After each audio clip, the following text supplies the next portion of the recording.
ओम शांति। 29 अगस्त 2025 के ईश्वरीय महावाक्य। पहले सुनते हैं मुरली के मुख्य पॉइंट्स। बाबा ने कहा, अभी तुम्हें पूरा पुण्य आत्मा बनना है याद की यात्रा से। इस समय गफलत करना अच्छा नहीं है। श्रीमत पर जरूर चलना है। उसमें भी मुख्य बात है, एक तो याद की यात्रा में रहो, दूसरा काम महाशत्रु पर जीत पानी है। फिर बाबा ने कहा, तुम इस पढ़ाई से पटरानी बन रहे हो। इसमें पवित्रता तो मुख्य चाहिए। हर एक को अपने चार्ट में देखना है, मैं कहाँ तक पद पा सकूंगा, मुझे कहाँ तक खुशी रहती है। आपस में मिलकर यह राय करनी है कि सर्विस की वृद्धि कैसे हो, विहंग मार्ग की सर्विस कैसे करें। और लास्ट में बाबा ने कहा, अब तुम्हें देह सहित देह के सब संबंध छोड़ अपने को आत्मा समझ शिव बाबा का बन जाना है। इसको ही जीते जी मरना कहा जाता है। बच्चों को तूफान तो बहुत आते हैं, पहले नंबर में तूफान आता है देह अभिमान का। यह है सबसे बुरा, अब इसे छोड़ दो। और अब सुनते हैं महावाक्यों को विस्तार से। मुरली का सार। मीठे बच्चे, अपनी सेफ्टी के लिए विकारों रूपी माया के चंबे अर्थात पंजे से सदा बचकर रहना है। देह अभिमान में कभी नहीं आना है।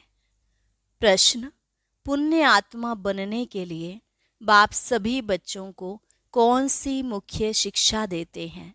उत्तर, बाबा कहते, बच्चे पुण्य आत्मा बनना है तो एक श्रीमत पर सदा चलते रहो, याद की यात्रा में गफलत नहीं करो। दूसरा, आत्म अभिमानी बनने का पूरा पुरुषार्थ कर काम महाशत्रु पर जीत प्राप्त करो। यही समय है पुण्य आत्मा बन इस दुख धाम से पार सुख धाम में जाने का। ओम शांति। बाप ही रोज बच्चों से पूछते हैं, शिव बाबा के लिए ऐसे नहीं कहेंगे कि बचड़े वाल है। आत्माएं तो अनादि हैं ही, बाप भी है।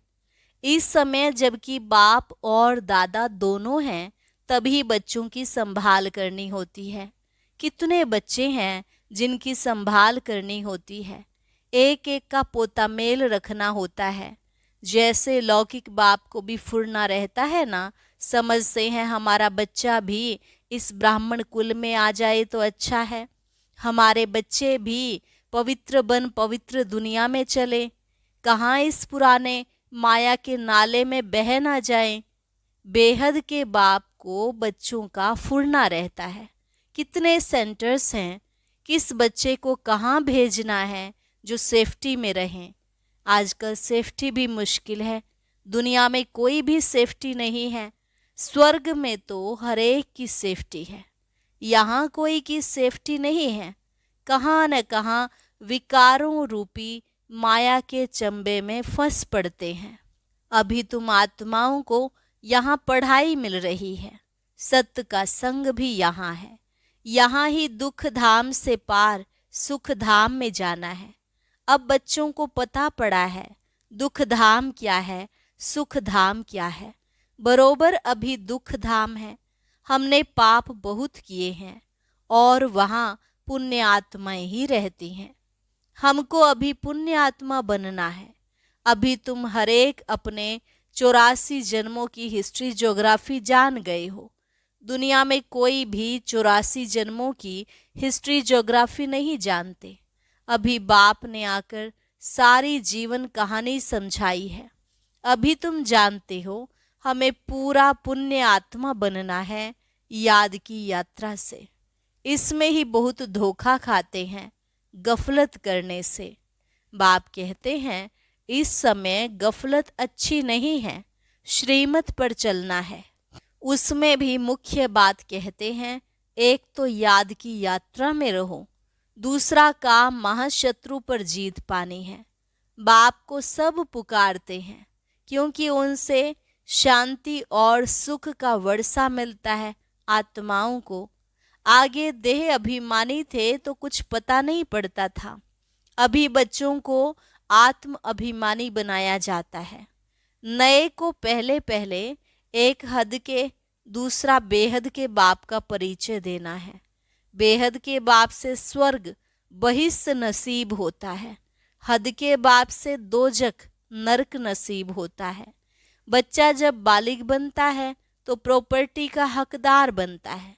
जब समझ आती है फिर धीरे धीरे माया के अधीन बन पड़ते हैं। वह सब है रावण राज्य, विकारी दुनिया की रस्म रिवाज।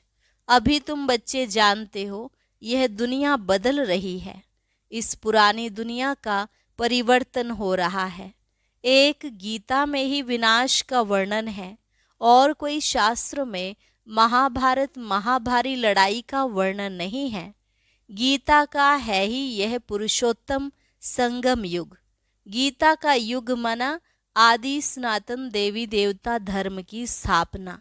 गीता है ही देवी देवता धर्म का शास्त्र। तो यह गीता का युग है जबकि नई दुनिया स्थापन हो रही है। मनुष्यों को भी बदलना है, मनुष्य से देवता बनना है। नई दुनिया में जरूर दैवी गुणों वाले मनुष्य चाहिए ना। इन बातों को दुनिया नहीं जानती। उन्होंने कल्प की आयु का टाइम बहुत दे दिया है। अभी तुम बच्चों को बाप समझा रहे हैं। तुम समझते हो बरोबर बाबा हमको पढ़ाते हैं। श्री कृष्ण को कभी बाप, टीचर या गुरु नहीं कह सकते। श्री कृष्ण टीचर हो तो सीखा कहाँ से? उनको ज्ञान सागर नहीं कहा जा सकता। अभी तुम बच्चों को बड़ों बड़ों को समझाना है, आपस में मिलकर राय करनी है कि सर्विस की वृद्धि कैसे हो, विहंग मार्ग की सर्विस कैसे हो। ब्रह्मा कुमारियों के लिए जो इतना हंगामा करते हैं, फिर समझेंगे यह तो सच्चे हैं, बाकी दुनिया तो है झूठी। इसलिए सच की नैया हिलाते रहेंगे। तूफान तो आते हैं ना, तुम नैया हो जो पार हो जाती हो। तुम जानते हो हमको इस मायावी दुनिया से पार जाना है। सबसे पहले नंबर में तूफान आता है देह अभिमान का। वह है सबसे बुरा। इसने ही सबको पतित बनाया है। तब तो बाप कहते हैं काम महाशत्रु है। यह जैसे बहुत तेज तूफान है। कोई तो इन पर जीत पाए हुए भी हैं, गृहस्थ व्यवहार में गए हुए हैं, फिर कोशिश करते हैं बचने की। कुमार कुमारियों के लिए तो बहुत सहज है, इसलिए नाम भी गाया हुआ है कन्हैया। इतनी कन्याएं जरूर शिव बाबा की होंगी। अभी तुम इस पढ़ाई से पटरानी बन रहे हो। इसमें मुख्य पवित्रता भी चाहिए।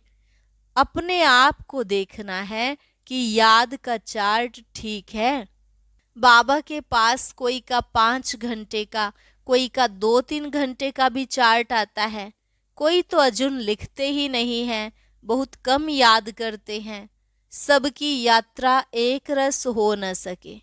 अर्जुन ढेर बच्चे वृद्धि को पाएंगे। हर एक को अपना चार्ट देखना है कि मैं कहाँ तक पद पा सकूंगा, कहाँ तक खुशी है। हमको सदैव खुशी क्यों नहीं होनी चाहिए, जबकि ऊंचते ऊंच बाप के बने हैं। ड्रामानुसार तुमने भक्ति बहुत की है। भक्तों को फल देने के लिए बाप आया है। रावण राज्य में तो विकर्म होते ही हैं। तुम पुरुषार्थ करते हो सतो प्रधान दुनिया में जाने का। जो पूरा पुरुषार्थ नहीं करेंगे तो सतो में आएंगे। सब थोड़े इतना ज्ञान लेंगे, संदेश जरूर सुनेंगे, फिर कहाँ भी होंगे। इसलिए कोने कोने में जाना चाहिए। विलायत में भी मिशन जानी चाहिए। जैसे बौद्धियों की, क्रिश्चियंस की यहाँ मिशन है ना, दूसरे धर्म वालों को अपने धर्म में लाने की मिशन होती है। तुम समझते हो हम असल में देवी देवता धर्म के थे, अब हिंदू धर्म के बन गए हैं। तुम्हारे पास बहुत करके हिंदू धर्म वाले ही आएंगे। उनमें भी जो शिव के, देवताओं के पुजारी होंगे वह आएंगे। जैसे बाबा ने कहा राजाओं की सेवा करो, वह अक्सर करके देवताओं के पुजारी होते हैं। उन्हों के घर में मंदिर रहते हैं। उन्हों का भी कल्याण करना है। तुम भी समझो, हम बाप के साथ दूर देश से आए हैं। बाप आए ही हैं नई दुनिया स्थापन करने। तुम भी कर रहे हो। जो स्थापना करेंगे वह पालना भी करेंगे। अंदर में नशा रहना चाहिए। हम शिव बाबा के साथ आए हैं दैवी राज्य स्थापन करने, सारे विश्व को स्वर्ग बनाने। नवरात्रि में देवियों की पूजा होती है ना। रात्रि है तो दिन भी है। तुम्हारा एक गीत भी है, क्या कौतुक देखा। मिट्टी का पुतला बनाए श्रृंगार कर उसकी पूजा करते हैं। उनसे फिर दिल इतनी लग जाती है, जो जब डुबोने जाते हैं तो रो पड़ते हैं। मनुष्य जब मरते हैं तो अर्थी को भी ले जाते हैं, हरि बोल कर डुबो देते हैं। जाते तो बहुत है ना, नदी तो सदैव है। तुम जानते हो यह जमुना का कंठा था, जहाँ रास विलास आदि करते थे। वहाँ तो बड़े बड़े महल होते हैं, तुमको ही जाकर बनाने हैं। जब कोई बड़ा इम्तिहान पास करते हैं तो उनकी बुद्धि में चलता है, पास होकर फिर यह करेंगे, मकान बनाएंगे। तुम बच्चों को भी ख्याल रखना है, हम देवता बनते हैं। अब हम अपने घर जाएंगे। घर को याद कर खुश होना चाहिए। मनुष्य मुसाफिरी कर घर लौटते हैं तो खुशी होती है। हम अब घर जाते हैं। यहाँ जन्म हुआ था। हम आत्माओं का भी घर है मूल वतन। कितनी खुशी होती है। मनुष्य इतनी भक्ति करते ही हैं मुक्ति के लिए, परंतु ड्रामा में पार्ट ऐसा है जो वापस जाने का कोई को मिलता नहीं है।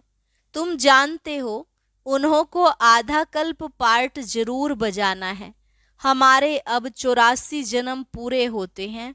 अब वापस जाना है और फिर राजधानी में आएंगे। बस घर और राजधानी याद है। यहाँ बैठे बैठे भी कोई कोई को अपने कारखाने आदि याद आते रहते हैं। जैसे देखो बिड़ला है, कितने उनके कारखाने आदि हैं। सारा दिन उनको ख्यालात रहती होगी। उनको कहें बाबा को याद करो तो कितनी उनको अटक पड़ेगी। घड़ी घड़ी धंधा याद आता रहेगा। सबसे सहज है माताओं को, उनसे भी कन्याओं को। जीते जी मरना है, सारी दुनिया को भूल जाना है। तुम अपने को आत्मा समझ शिव बाबा के बनते हो। इसको जीते जी मरना कहा जाता है। देह सहित देह के सब संबंध छोड़ अपने को आत्मा समझ शिव बाबा का बन जाना है। शिव बाबा को ही याद करते रहना है, क्योंकि पापों का बोझा सिर पर बहुत है। दिल तो सबकी होती है। हम जीते जी मरकर शिव बाबा का बन जाए, शरीर का भान ना रहे। हम अशरीरी आए थे, फिर अशरीरी बनकर जाना है। बाप के बने हैं तो बाप के सिवाय दूसरा कोई याद न रहे। ऐसा जल्दी हो जाए तो फिर लड़ाई भी जल्दी लगे। बाबा कितना समझाते हैं, हम तो शिव बाबा के हैं ना, हम वहाँ के रहने वाले हैं। यहाँ तो कितना दुख है। अभी यह अंतिम जन्म है। बाप ने बताया है, तुम सतो प्रधान थे तो और कोई नहीं था। तुम कितने साहूकार थे। भले इस समय पैसे कौड़ी हैं, परंतु यह तो कुछ है नहीं, कौड़ियाँ हैं। यह सब अल्पकाल सुख के लिए है। बाप ने समझाया है, पास्ट में दान पुण्य किया है तो पैसा भी बहुत मिलता है, फिर दान करते हैं। परंतु यह है एक जन्म की बात। यहाँ तो जन्म जन्मांतर के लिए साहूकार बनते हैं। जितना बड़ा कहावना उतना बड़ा दुख पाना। जिनको बहुत धन है वह फिर बहुत फंसे हुए हैं, कभी ठहर ना सके। कोई साधारण गरीब ही सरेंडर होंगे, साहूकार कभी नहीं होंगे। वह कमाते ही हैं पुत्र पौत्रों के लिए कि हमारा कुल चलता रहे। खुद उस घर में नहीं आने वाले हैं। पुत्र पोत्रे आए जिन्होंने अच्छे कर्म किए हैं। जैसे बहुत दान जो करते हैं वह राजा बनते हैं, परंतु एवर हेल्दी तो नहीं है। राजाई की तो क्या हुआ, अविनाशी सुख नहीं है। यहाँ कदम कदम पर अनेक प्रकार के दुख होते हैं। वहाँ यह सब दुख दूर हो जाते हैं। बाप को पुकारते हैं कि हमारे दुख दूर करो। तुम समझते हो दुख दूर सब होने वाले हैं, सिर्फ बाप को याद करते रहें। सिवाय एक बाप के और कोई से वर्षा मिल नहीं सकता। बाप सारे विश्व का दुख दूर करते हैं। इस समय तो जानवर आदि भी कितना दुखी हैं। यह है ही दुख धाम। दुख बढ़ता जाता है, तमो प्रधान बनते जाते हैं। अभी हम संगम युग पर बैठे हैं, वह सब कलयुग में है। यह है पुरुषोत्तम संगम युग। बाबा हमको पुरुषोत्तम बना रहे हैं। यह याद रहे तो भी खुशी रहे। भगवान पढ़ाते हैं, विश्व का मालिक बनाते हैं। यह भला याद करो। उनके बच्चे भगवान भगवती होने चाहिए ना पढ़ाई से। भगवान तो सुख देने वाला है, फिर दुख कैसे मिलता है? वह भी बाप बैठ समझाते हैं। भगवान के बच्चे फिर दुख में क्यों हैं? भगवान दुख हरता सुख करता है तो जरूर दुख में आते हैं, तब तो गाते हैं। तुम जानते हो बाप हमको राजयोग सिखा रहे हैं, हम पुरुषार्थ कर रहे हैं, इसमें संशय थोड़े ही हो सकता है। हम भी के राजयोग सीख रहे हैं, झूठ थोड़े ही बोलेंगे। कोई कोई यह संशय आए तो समझाना चाहिए, यह तो पढ़ाई है, विनाश सामने खड़ा है। हम है संगम युगी ब्राह्मण चोटी। प्रजापिता ब्रह्मा है तो जरूर ब्राह्मण भी होने चाहिए। तुमको भी समझाया है, तब तो निश्चय किया है। बाकी मुख्य बात है याद की यात्रा, इसमें ही विघ्न पड़ते हैं। अपना चार्ट देखते रहो, कहाँ तक बाबा को याद करते हैं, कहाँ तक खुशी का पारा चढ़ता है। यह आंतरिक खुशी रहनी चाहिए कि हमको बागवान पतित पावन का हाथ मिला है। हम शिव बाबा से ब्रह्मा द्वारा हैंडशेक करते हैं। अच्छा, मीठे मीठे सिकिलधे बच्चों प्रति मात पिता बाप दादा का याद प्यार और गुड मॉर्निंग। रूहानी बाप की रूहानी बच्चों को नमस्ते। रूहानी बच्चों की रूहानी बाप दादा को नमस्ते नमस्ते, गुड मॉर्निंग। शुक्रिया बाबा, शुक्रिया। धारणा के लिए मुख्य सार। पहली पॉइंट, अपने घर और राजधानी को याद कर अपार खुशी में रहना है। सदा याद रहे, अब हमारी मुसाफिरी पूरी हुई। हम जाते हैं अपने घर, फिर राजधानी में आएंगे। हम शिव बाबा से ब्रह्मा द्वारा हैंडशेक करते हैं। वह बागवान हमें पतित से पावन बना रहे हैं। हम इस पढ़ाई से स्वर्ग की पटरानी बनते हैं। इसी आंतरिक खुशी में रहना है। वरदान, 3 प्रकार की विजय का मेडल प्राप्त करने वाले सदा विजयी भव। 3 प्रकार की विजय का मेडल प्राप्त करने वाले सदा विजयी भव। विजय माला में नंबर प्राप्त करने के लिए पहले स्व पर विजयी, फिर सर्व पर विजयी और फिर प्रकृति पर विजयी बनो। जब यह 3 प्रकार की विजय के मेडल प्राप्त होंगे, तब विजय माला का मणका बन सकेंगे। स्व पर विजयी बनना अर्थात अपने व्यर्थ भाव स्वभाव को श्रेष्ठ भाव शुभ भावना से परिवर्तन करना। जो ऐसे स्व पर विजयी बनते हैं, वही दूसरों पर भी विजय प्राप्त कर लेते हैं। प्रकृति पर विजय प्राप्त करना अर्थात वायुमंडल वाइब्रेशन और स्थूल प्रकृति की समस्याओं पर विजयी बनना। स्लोगन, सर्व की कर्मेंद्रियों पर संपूर्ण राज्य करने वाले ही सच्चे राजयोगी हैं। स्वयं की कर्मेंद्रियों पर संपूर्ण राज्य करने वाले ही सच्चे राजयोगी हैं। अव्यक्त इशारा, सहज योगी बनना है तो परमात्मा प्यार के अनुभवी बनो। आप बच्चों को ज्ञान के साथ साथ सच्चा रूहानी प्यार मिला है। उस रूहानी प्यार ने ही प्रभु का बनाया है। हर बच्चे को डबल प्यार मिलता है, एक बाप का, दूसरा दैवी परिवार का। तो प्यार के अनुभव ने परवाना बनाया है। प्यार ही चुंबक का काम करता है, फिर सुनने व मरने के लिए भी तैयार हो जाते हैं। संगम पर जो बच्चे प्यार में जीते जी मरता है, वही स्वर्ग में जाता है। और अभी सुनते हैं आज का अव्यक्त ज्ञान मोती।